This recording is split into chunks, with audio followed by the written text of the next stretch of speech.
Hello नमस्कार, स्वागत है आपका आपके YouTube channel future with Ashutosh में। कैसे हो आप सभी। आज का जो टॉपिक है प्रधानमंत्री प्राइम मिनिस्टर पे वीडियो बनने चल रहा है। अभी तक मैंने राष्ट्रपति, उपराष्ट्रपति, संविधान सभा के गठन, यहाँ तक कि प्रधानमंत्री के पहले की सारी कहानियां कवर कर ली है।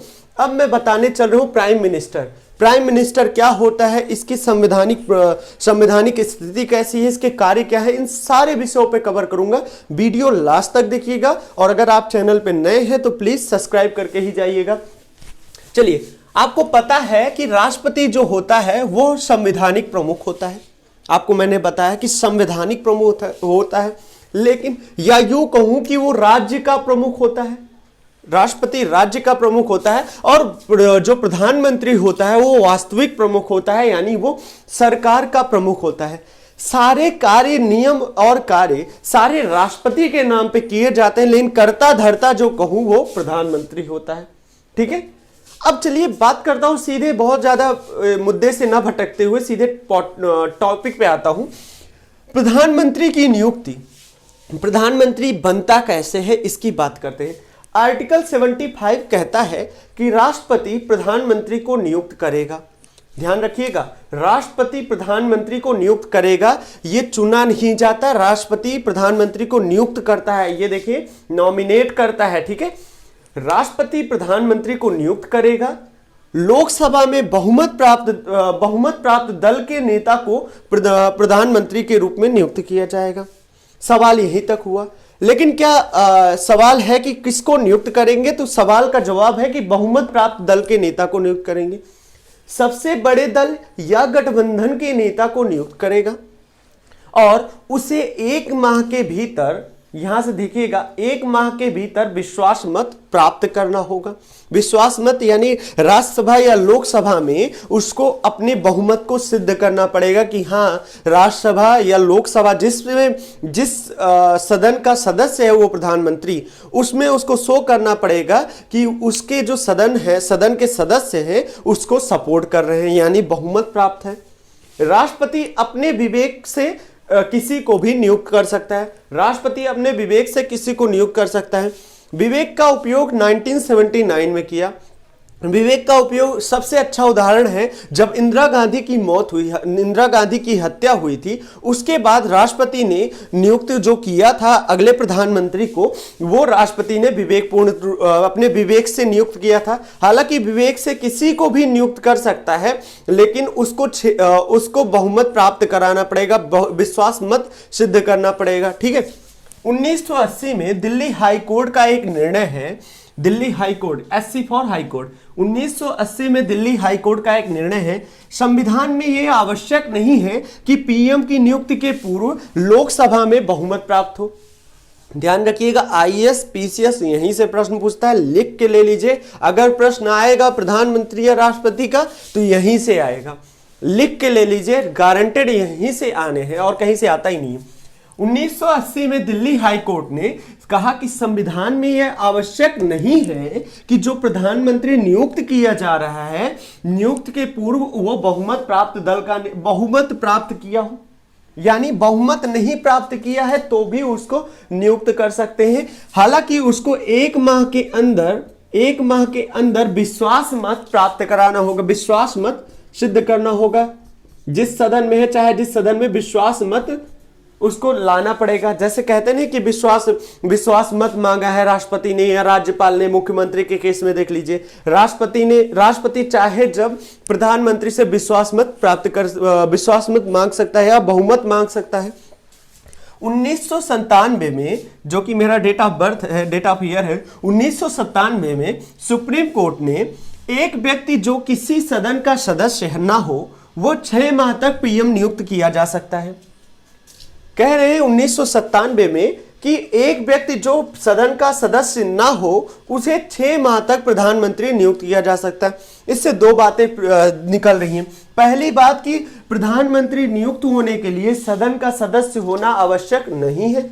दूसरी बात, अगर कोई सदस्य प्रधानमंत्री है और उसका लोकसभा या राज्यसभा सदस्य की सदस्यता रद्द की गई है, तो वो अधिकतम 6 माह तक वो वो प्रधानमंत्री बन सकता है, रह सकता है।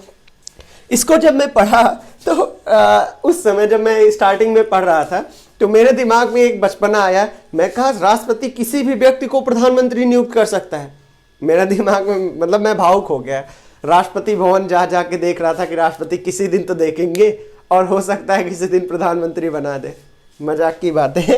प्रधानमंत्री, राष्ट्रपति किसी भी व्यक्ति को प्रधानमंत्री नियुक्त कर सकता है। उसे 6 माह के अंदर ही उसे लोकसभा या राज्यसभा की सदस्यता लेनी होगी और 1 माह के अंदर अपने बहुमत को सिद्ध करना पड़ेगा। अब देख लेते हैं प्रधानमंत्री का कार्यकाल क्या है, उनकी सेवा शर्तें क्या है और उनकी शपथ कैसे होता है, इनके बारे में हम देख लेते हैं। एक छोटा सा देख लेते हैं। अगर मैं कार्यकाल की बात करूं, प्रधानमंत्री के कार्यकाल की, बैकग्राउंड की आवाज पे मत फोकस करिएगा, बहुत शोर है मुझे पता है। अगर कार्यकाल की बात करूं प्रधानमंत्री का जो कार्यकाल है संविधान में नहीं दिया गया है। लिख रहा हूं, संविधान में नहीं दिया गया है और कार्यकाल निश्चित नहीं है। क्या है? निश्चित नहीं है। इसको राष्ट्रपति के, यह पद जो प्रधानमंत्री का पद है, राष्ट्रपति के प्रसाद पर्यंत कार्य करता है। कैसा कार्य करता है? प्रसाद पर्यंत कार्य करता है। प्रसाद पर्यंत कार्य करता है। ठीक है। राष्ट्रपति के प्रसाद पर्यंत प्रधानमंत्री कार्य करता है। हालांकि इस प्रसाद पर्यंत का मतलब ये नहीं है कि राष्ट्रपति किसी भी समय किसी भी प्रधानमंत्री को हटा सकता है। प्रसाद पर्यंत का मतलब ये है कि प्रधानमंत्री जब तक बहुमत प्राप्त है, अगर प्रधानमंत्री बहुमत प्राप्त है तो राष्ट्रपति उसको नहीं हटा सकता। बहुमत प्राप्त नेता को, अरे यार, जैसे मैं वीडियो स्टार्ट करता हूं पढ़ाना वैसे ही सबको आ जाना होता है बाहर। आज मैं कट नहीं करूंगा, आपको जानना चाहिए कि कितनी परिस्थितियां मैं झेल रहा हूं। जो कह रहा हूं, प्रधानमंत्री जब तक बहुमत प्राप्त है तब तक राष्ट्रपति उसको हटा नहीं सकता। हालांकि प्रधानमंत्री, ये सवाल जो आप देख रहे हैं ना, जो मैंने लिखा, जितने भी पॉइंट लिखे, ये सारे के सारे अलग अलग वर्षों में यूपीएससी ने खुद पूछा हुआ है। आप 24 साल का पेपर उठा लीजिए, लास्ट ईयर के पेपर उठा लीजिए, यूपीएससी ने पूछा है। पीसीएस का ये फेवरेट क्वेश्चन है, चाहे जिस राज्य की पीसीएस की बात करूं तो यहां से प्रश्न आते हैं। फिर से रिपीट कर लीजिए। राष्ट्रपति का कार्यकाल संविधान में नहीं दिया गया है, निश्चित नहीं है। राष्ट्रपति के प्रसाद पर्यंत कार्य करता है, लेकिन जब तक बहुमत प्राप्त है तब तक उसको हटाया नहीं जा सकता। अगर कार्यकाल की बात करूं तो प्रधानमंत्री का जो कार्यकाल है वो एक लोकसभा सदस्य के रूप में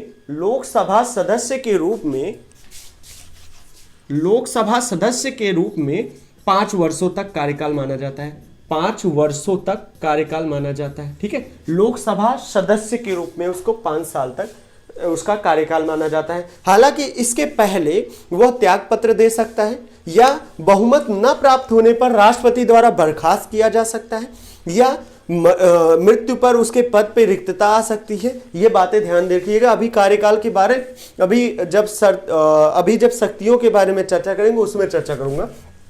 सेवा और शर्तें भी संविधान में नहीं दी गई हैं। प्रधानमंत्री की सेवा और शर्तें संविधान में नहीं दी गई। कौन डिसाइड करता है? राष्ट्रपति प्रधानमंत्री की सभी सेवा और शर्तों का डिसीजन लेता है। ठीक है। और राष्ट्रपति कर रहा है। और उधर जनप्रतिनिधि अधिनियम 1951 से प्रधानमंत्री की बहुत सारी सेवा और शर्तें डिसाइड की जाती हैं, जो कि एक लोकसभा सदस्य के रूप में उसकी सेवा शर्तें होती हैं। ठीक है। अगर मैं शपथ की बात करूं तो शपथ राष्ट्रपति के सम्मुख लेता है। शपथ किसके सम्मुख लेता है? राष्ट्रपति के सम्मुख वह शपथ लेता है। राष्ट्रपति उसको शपथ दिलाता है। शपथ में क्या होता है? मैं संविधान की सच्ची निष्ठा से सेवा करूंगा, मैं संविधान की सच्ची श्रद्धा और निष्ठा से उसकी सेवा करूंगा, भारत की संप्रभुता और अखंडता और अक्षुण्णता रखूंगा, मैं श्रद्धापूर्वक और शुद्ध अंतःकरण से अपने पद की दायित्व का निर्वहन करूंगा, भय और पक्षपात से रहित और अपने पद की गोपनीयता को रखूंगा। ऐसे शपथ लेता है राष्ट्रपति, तो प्रधानमंत्री।